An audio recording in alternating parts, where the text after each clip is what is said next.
Good afternoon.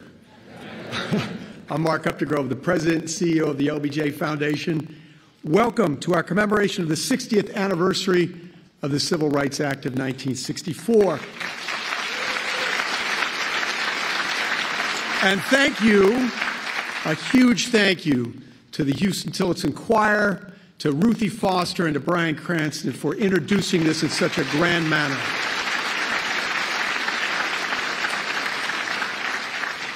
The walls of the LBJ Auditorium once again echo with history and voices from the past. 8 years after speaking to Americans in advance of signing the Civil Rights Act, which made real our nation's most sacred promise of all men are created equal, Lyndon Johnson stood on this stage as a former president and delivered his last public remarks. Battling a weak heart, President Johnson defied doctors' orders to give a keynote address at a civil rights symposium he had convened to talk about the state of race in America. He had something to say, and he was determined to say it. Until we overcome unequal history, he declared, we can't overcome unequal opportunity. There is work still to be done, so let's be on with it. The work would fall to others. The following month, our 36th president died of a heart attack at his beloved LBJ ranch. But even now, half a century later, we hear his call. Since then, 4 other presidents, including the first African-American president, have graced this stage to recognize the advancement of civil rights and to talk about the work still to be done. Today, we are deeply honored to welcome the 46th president, Joe Biden, who has made the central cause of his presidency the preservation and strengthening of democracy and has pursued a policy of equity for all, including people of color and others who have been historically underserved, marginalized, and adversely affected by persistent poverty and inequality. Among the many things he has done is to appoint the first black woman, Ketanji Brown Jackson, to the U.S. Supreme Court,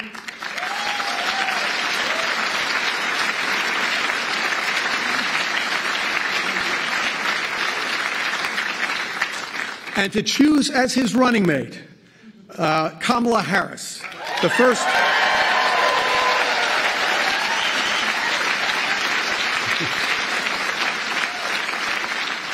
black woman, South Asian American to hold the vice president, but you already knew that.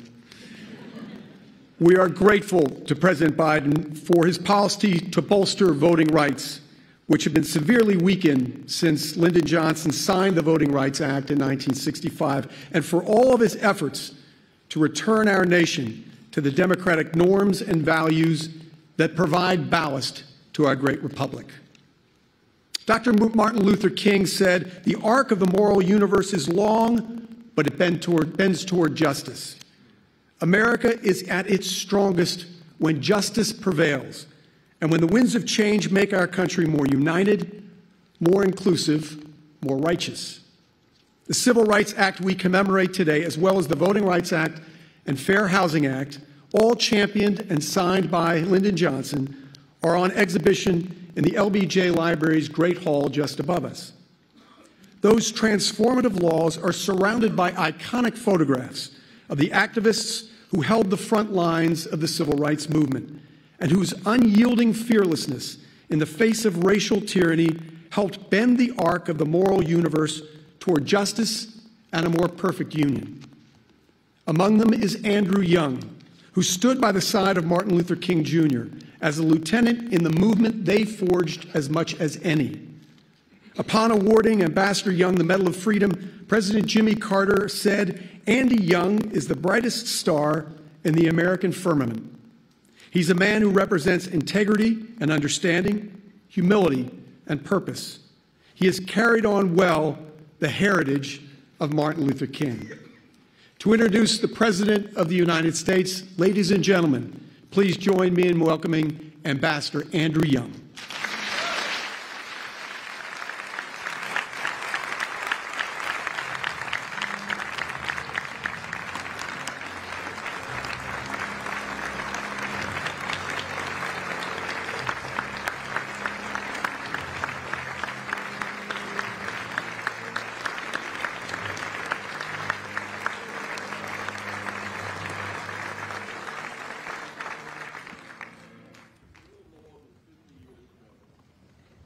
that I was lined up waiting to be sworn in for Congress.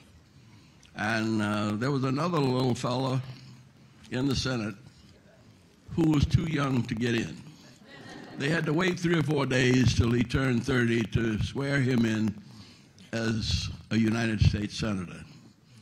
For the last 50 years, he has devoted himself to fulfilling the dreams of the American people, all of them, rich, poor, black, white, red, green, gay, straight, whatever we are. And I'm here reminding you that if you live long enough, all of us are going to be handicapped one day.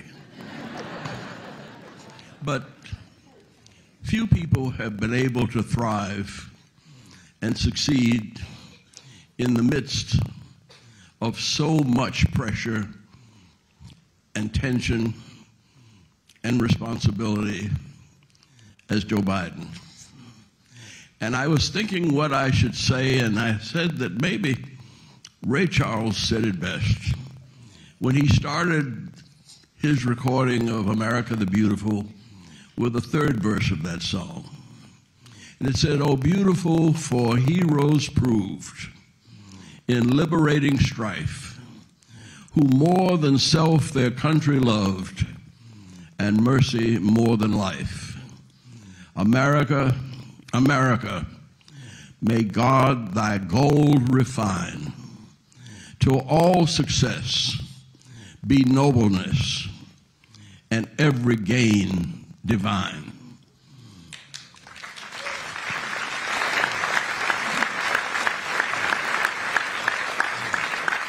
I think that is a promise fulfilled in the life of the 46th President of the United States, Joseph Biden.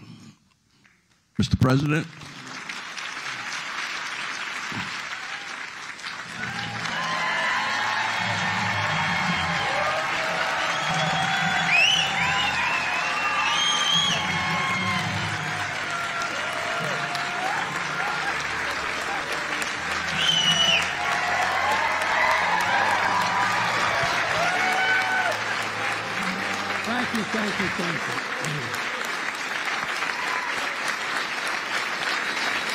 Thank you.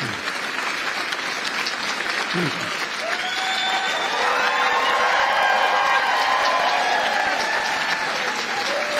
Thank you.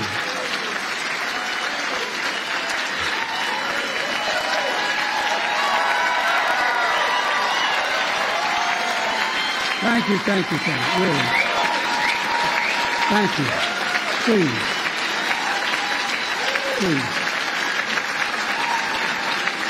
Thank you, Mr. Ambassador. Mr. Ambassador, thanks for that introduction, and above all, for your friendship over the years. There's literally one word that comes to mind every time I think of Andy Young. The word's integrity, absolute integrity. And thank you to the Johnson family for carrying forward the legacy of a truly great president and first lady. Your mom was incredible as well.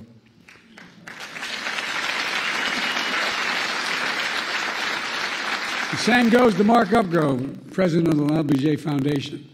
It's great to be back here. I thank you all and distinguished guests gathered here today. Look, I was in college at the University of Delaware in our early beginning years when I heard the news of that President Kennedy had been assassinated. I remember exactly like anybody in my generation remembers exactly where they were sitting, standing, or walking. I was on the steps of one of the university halls called Hullion Hall at the university, listening on a transistor radio with 3 other people. It seemed unbelievable. And then, later watching President Johnson help the nation find a way forward. In his first address after the tragedy, President Johnson said, and I quote, "Nothing could more eloquently honor President Kennedy's memory than the earliest passage of the Civil Rights Bill." That's what he said.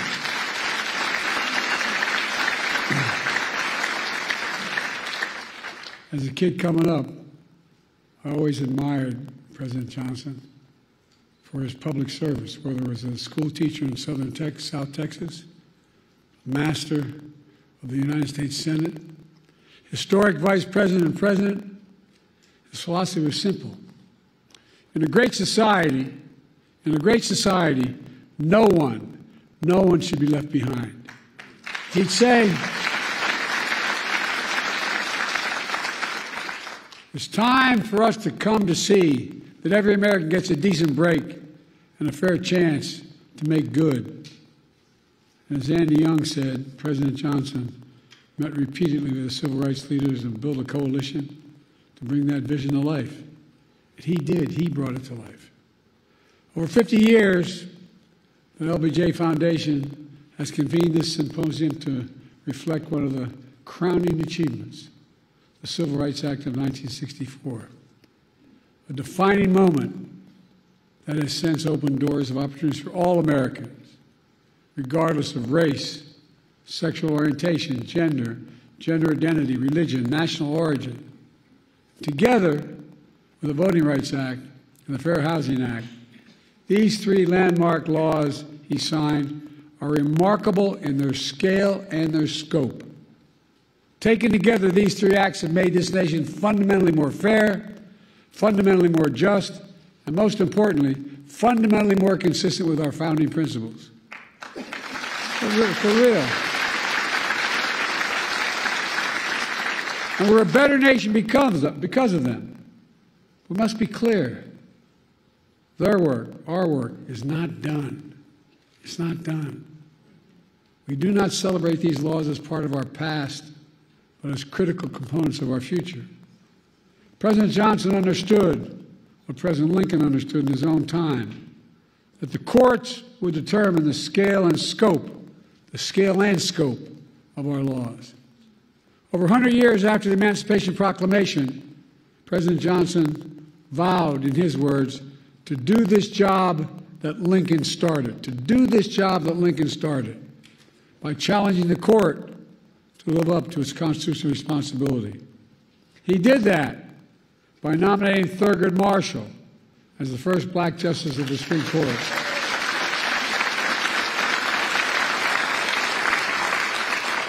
And by aggressively defending civil rights throughout the courts. But now, we live in a different era. In recent years, extreme opinions that the Supreme Court has handed down have undermined long-established civil rights principles and protections. In 2013, the Supreme Court in Shelby County case gutted the Voting Rights Act, opening the floodgates to a wave of restrictive voting laws that have seen states across the country pass. In 2022, the court overruled Roe v. Wade and the right to choose that had been the law of the land for 50 years. 50 years. The following year, the same court eviscerated affirmative action, which had been upheld and reaffirmed for nearly 50 years as well. And now, there's an extreme movement and agenda called Project 2025. Well, by the way, they're serious, man. They're planning another onslaught attacking civil rights in America. For example, Project 2025 calls aggressively attacking diversity, equity, and inclusion across all aspects of American life. This extreme MAGA movement even proposes to end birthright citizenship. That's how far they've come. End birthright citizenship. Which if you're born in America, you're an American citizen. That's how extreme these guys are. This issue and so many other civil rights that Americans take for granted are likely to come before the court in the years to come. And most recently and most shockingly, the Supreme Court established in Trump versus the United States a dangerous precedent. They ruled, as you know, that the President of the United States has immunity for potential crimes he may have committed while in office. Immunity. This nation was founded on the principle there are no kings in America. Each of us is equal before the law. No one is above the law. And for all practical purposes, the court's decision almost certainly means that a president can violate their oath, flout our laws, and face no consequences. Here's what Justice Sotomayor, Supreme Court Justice, wrote in her dissent, and I quote, "Under the majority's reasoning, the President now will be insulated from criminal prosecution. Orders a Navy SEAL Team 6 to assassinate a political rival. Immune. Organizes a military coup to hold on to power. Immune. Takes a bribe in exchange for a pardon. Immune. In every use of official power, the President is now a king above the law." Just what Justice Sotomayor wrote in her dissent. Folks, just imagine what a president could do in trampling civil rights and liberties given such immunity. The court's being used to weaponize an extreme and unchecked agenda. This decision is a total affront to the basic expectations we have for those who wield the power in this nation, that they are expected to be wholly accountable under the law. The President is no longer constrained by the law, and only limits on abuse of power will be self-imposed by the President alone. That's a fundamentally flawed view and a fundamentally flawed principle, a dangerous principle. On top of its extreme decisions, the court is mired in a crisis of ethics. These scandals involving the justices have caused public opinion to question the court's fairness and independence that are essential to faithfully carrying out its mission of equal justice under the law. For example, there are documented reports of a decades-long effort to reshape the judiciary, including the Supreme Court backed by shadow special interests that also support Project 2025. Undisclosed gift to justice is worth hundreds of thousands of dollars from wealthy benefactors who have interest before the very court they're contributing to. Conflicts of interest from those connected to January 6th insurrectionists. And a blatant attack on nominating and confirming justices of the court itself. Do you all remember when Justice Scalia died in February of 2016? And the Republicans blocked the President's nomination, President Obama's nomination, to fill that vacancy for nearly a year by making up an entirely new standard that there be no confirmations of the court during an election year. But then, when Justice Ginsburg died in 2020, Republicans rushed through the President Trump's nominee at the very same time votes are being cast in an election that Trump would lose. It's outrageous.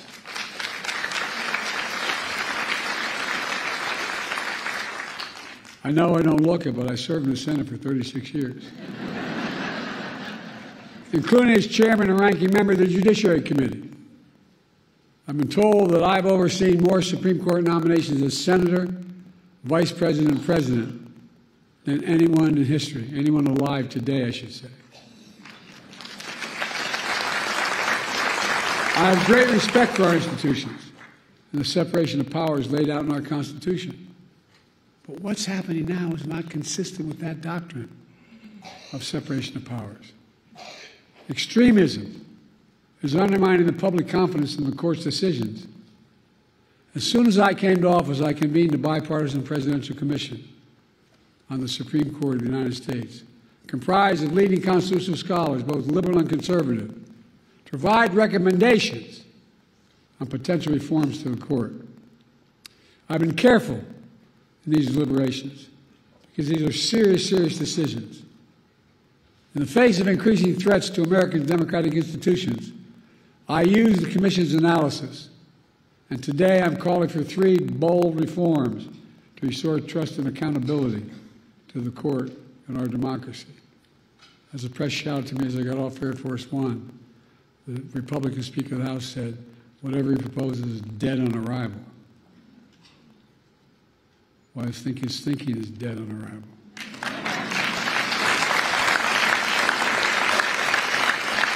First, I'm calling for a constitutional amendment called No One is Above the Law Amendment. It holds,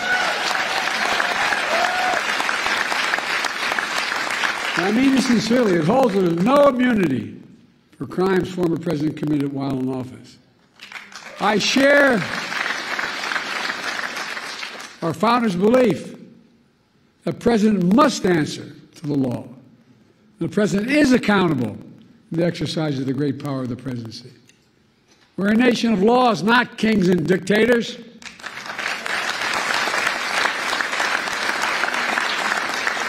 The decision can be boiled down to the title of one case, Trump versus the United States.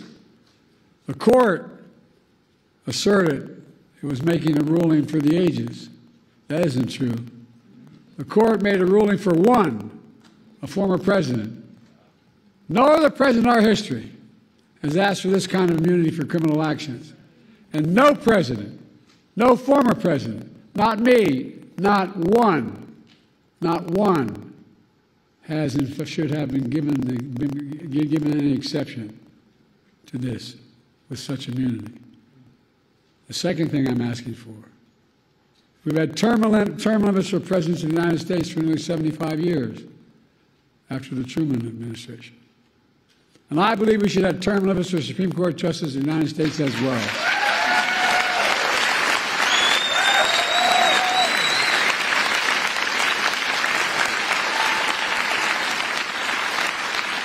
In fact, the United States is the only major constitutional democracy that gives lifetime seats in their high court. Term limits would help ensure that the court membership changes with some regularity. That would make timing for the court's nomination more predictable and less arbitrary. Reduce the chance that any single presidency imposes undue influence in generations to come. The bipartisan commission I convened analyzed various term limit structures. Based on their report, I believe the best structure is the 18-year term limit. That would help ensure the country would not have what it has now, an extreme court that's the product of an attack on the confirmation process that's been weaponized by those seeking to carry out an extreme agenda for decades to come. By the way, these guys mean it. These guys mean it. Project 2025 is real. They mean it. Third, I'm calling for a binding code of conduct for the Supreme Court.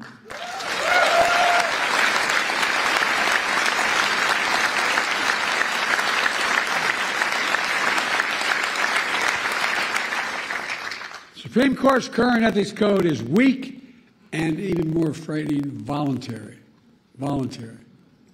Any code of Congress must be enforceable. Under the reform I propose, justice would be required to disclose gifts, refrain from public political activity, recuse themselves in cases in which they or their spouses have a financial or other conflict of interest.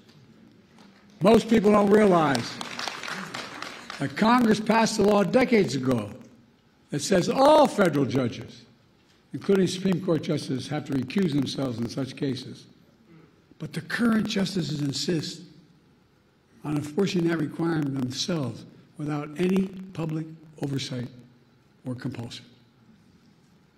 See, that's their decision. They don't have to tell us how they made it. That might work if the court was actually enforcing those requirements, but they are not. The court is not self-policing. The court is not dealing with the obvious conflicts of interest. We need a mandatory code of ethics for the Supreme Court, and we need it now.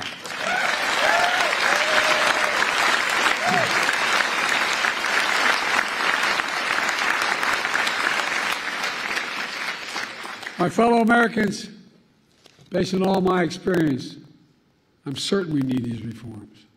We need these reforms to restore trust in the courts, preserve the system of checks and balances that are vital to our democracy. There are also common sense reforms that a vast majority of the American people support, as well as leading constitutional law scholars, progressives, and conservatives. I look forward to working with the Congress to implement these necessary reforms. A number of members of Congress are here today. Let me close with this. President Johnson signed the Civil Rights Act of 1964 just 2 days before the 4th of July. He said in that bill signing, and I quote, "This is a proud triumph, yet those who founded our country knew that freedom would be secure only if Each generation fought to renew in largest meaning, end of quote. That's what I've tried to do throughout my career, inspired by the cause of civil rights.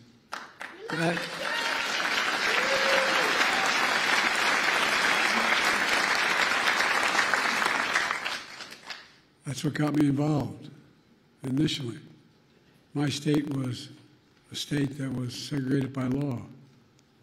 We were one who only reason we didn't fight in the side of the South, we couldn't get there. I'm serious.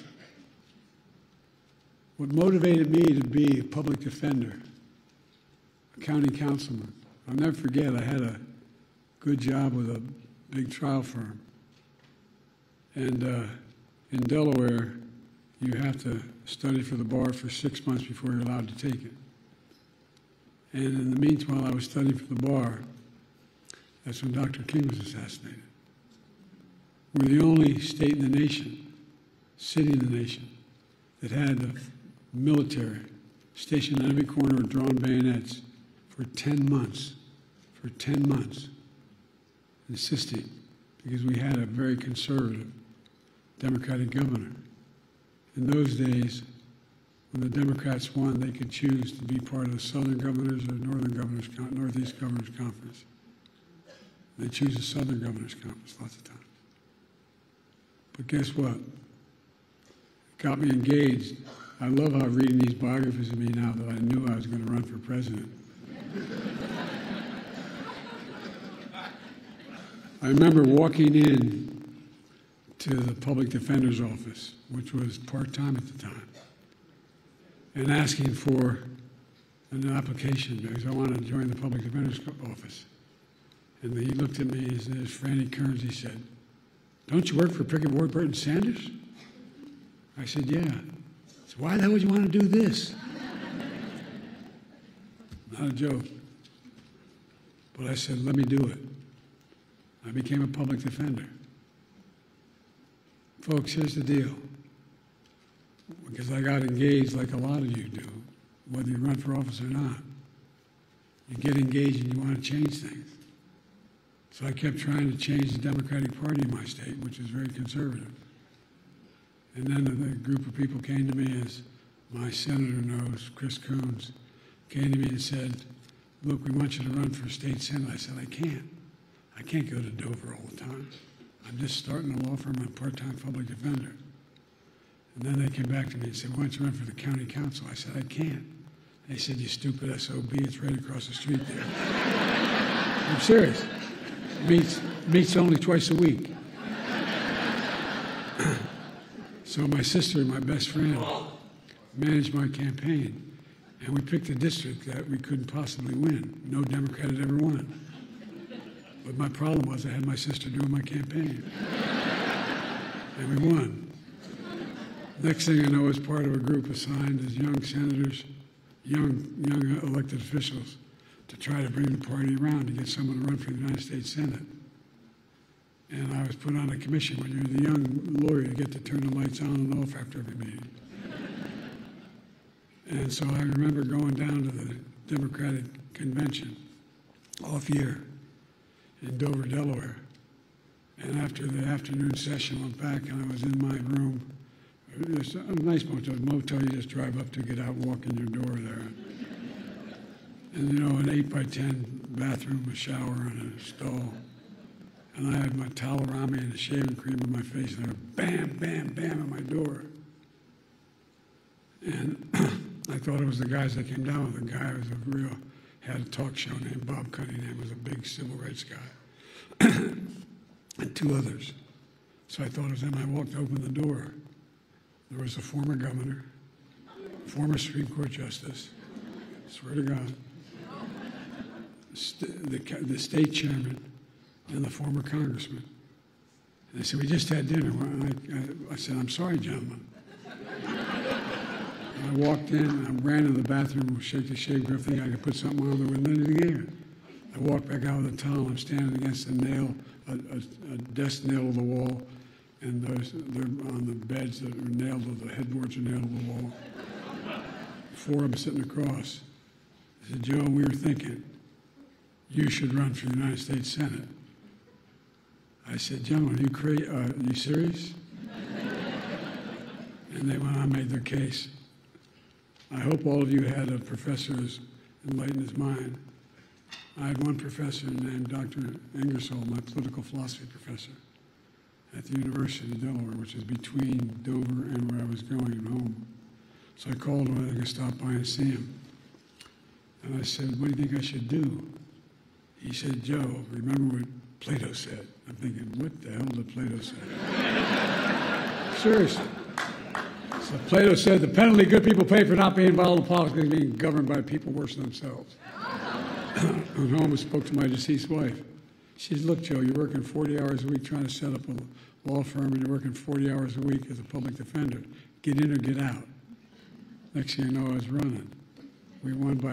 Nixon won my state by 60% of the vote. We won by a staggering 3,800 votes. My point is,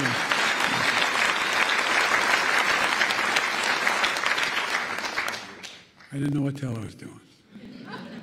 But look, and I went on to be able to be, I had to wait a little bit to be sworn in. You got to be 30 to be sworn in. And then I was the vice president, the first African-American president in American history.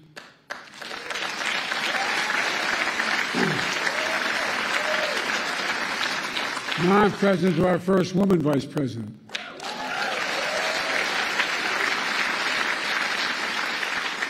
I've made clear how I feel about Kamala, and she's been an incredible partner to me, a champion of civil rights throughout her career. And she'll continue to be an inspiring leader and project this very idea of America.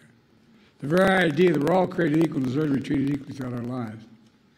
We've never fully lived up to that, but we've never walked away from it. We've never walked away because leaders like Lyndon Baines Johnson, my fellow Americans, in 2 years we'll commemorate the 250th anniversary of the signing of the Declaration of Independence. That July 4th of 2026 will be a moment not only about our past, but about our future. Imagine that moment and ask yourself, what do we want to be? We can and must be protected and expand our civil rights in America. We can and must prevent the abuse of presidential power and restore faith in the Supreme Court.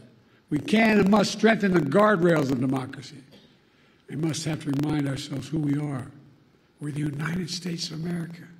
And there is nothing beyond our capacity. Nothing when we do it together. So let's stay together, and God bless you all. Lyndon Johnson, Lady Bird Johnson, and may God bless the whole family. Ladies and gentlemen, may God protect our troops. Thank you for listening.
I know.